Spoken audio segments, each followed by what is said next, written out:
είναι αυτό? Ένα σπουργίτι.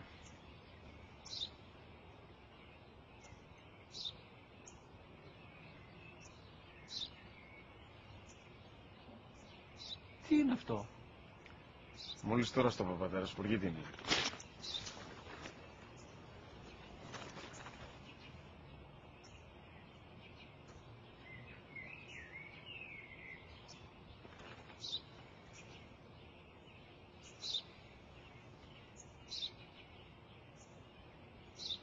Τι είναι αυτό? Ένα σπουργίτι είναι, πατέρα. Ένα σπουργίτι. Σπου-γι-τι.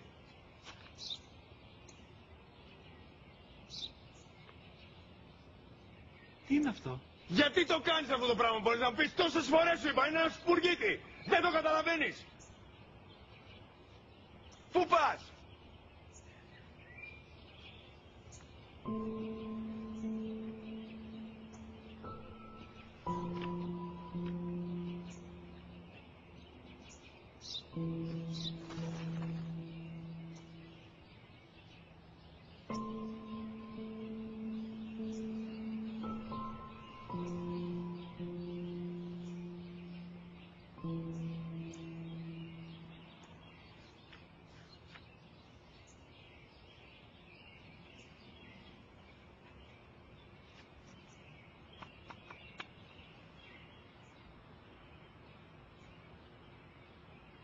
Δυνατά.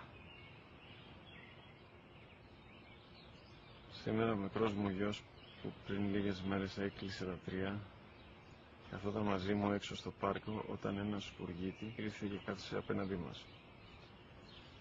Ο γιος μου με ρώτησε 21 φορές τι ήταν αυτό και του απάντησε και τις 21 φορές ότι ήταν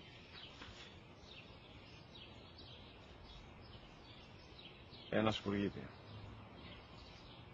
Τον αγκάλιασα τρυφερά και τις 21 φορές που μου έκανε την ίδια ερώτηση, ξανά και ξανά, χωρίς να εκνευριστώ, νιώθοντας στοργή για το αθώο μου αγοράκι.